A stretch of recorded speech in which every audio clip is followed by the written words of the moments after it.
St. Paul in that second reading talks about the theological virtues, of which the greatest is love. And a little story about each of those virtues is the story of the man at Niagara Falls who tied a rope over the falls and was about to walk across. And a crowd had gathered, and he said to them, "Do you believe that I can walk across these Niagara Falls on this rope?" And they cheered him on. "We believe, we believe, we believe you can do it." So he steps onto the rope and slowly makes his way across to the other side. And then when he gets over there, a bigger crowd is gathered, and he says, "Do you believe that I can walk across these Niagara Falls on this tightrope blindfolded?" And the crowd again cheers him on. "We believe, we believe, we believe you can do it." And slowly he makes his way across the falls again. And finally he asks the crowd, "Do you believe that I can walk across these Niagara Falls blindfolded, carrying a person on my back?" And again, "We believe, we believe, we believe you can do it." And then he asked for a volunteer, okay? And they say, and nobody moved, okay?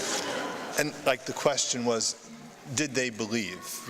At Mass we say, "We believe, we believe, we believe," okay?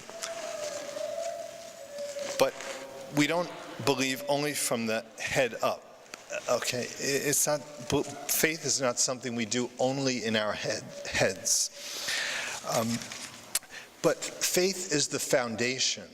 Faith is the foundation of hope, and hope is the foundation of charity. St. Thomas Aquinas says there's an order of procession to the theological virtues, and the order of procession is faith, hope, and charity.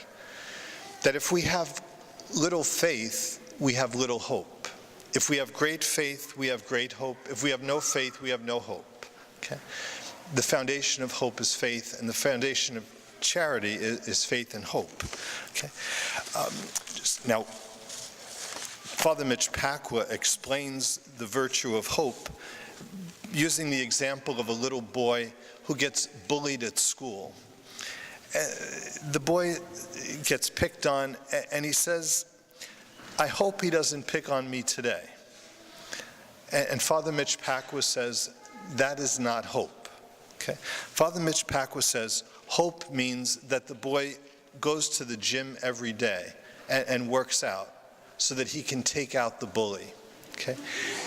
Okay. Hope means that I must act to reach the end that I hope to attain. Hope is not idle wishing something to happen. Hope is action. It's faith in action. Okay. And let's see.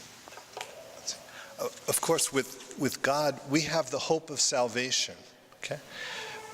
But we must do whatever we can to reach that end. Okay. It's true that all by our own effort we cannot attain salvation. Salvation is the result of my free will and God's grace. Okay?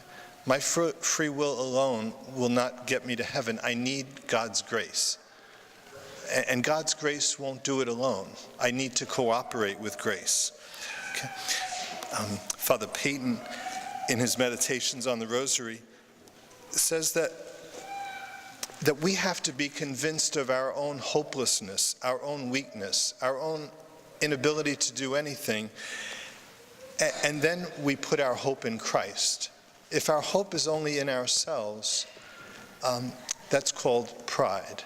Okay? If our hope is in God, that's the theological virtue.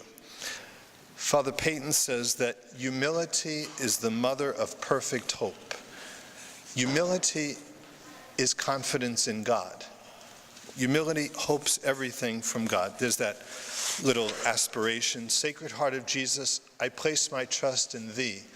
Though I fear all things from my weakness, I hope all things from thy goodness. Okay. And we said the order of order of procession of the virtues is faith, hope, and charity.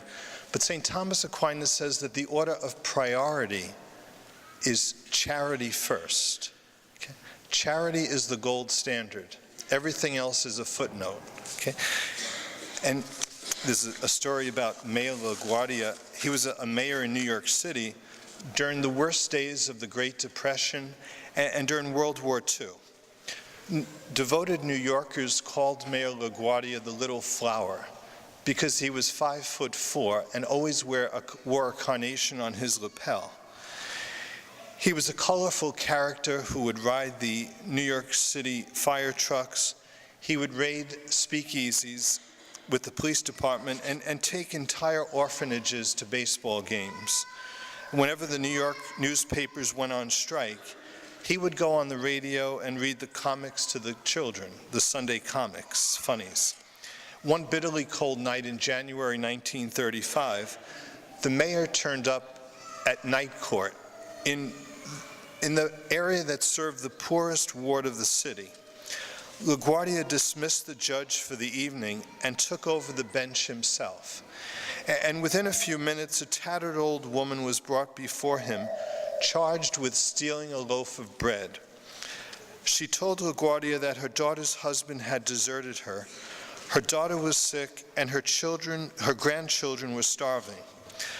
But the shopkeeper from whom the bread was stolen refused to drop the charges. "It's a bad neighborhood, Your Honor," the man told the mayor. "She's got to be punished to teach other people around here a lesson." LaGuardia sighed. He turned to the woman and said, "I've got to punish you. The law makes no exceptions. $10 or 10 days in jail." But even as he pronounced sentence, the mayor was already reaching into his pocket. He extracted a bill and tossed it into his famous sombrero, saying, "Here's the $10 fine, which I now remit.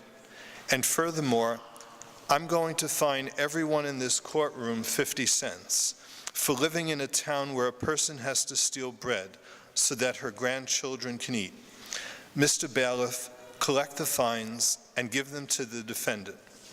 So the following day, the New York City newspapers reported that $47.50 was turned over to a bewildered old woman who had stolen a loaf of bread to feed her starving grandchildren.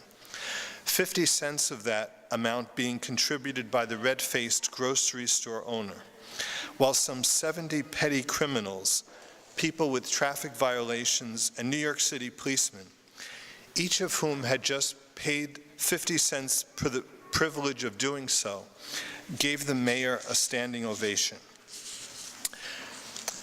Pope Benedict says that truth without charity is a clanging cymbal.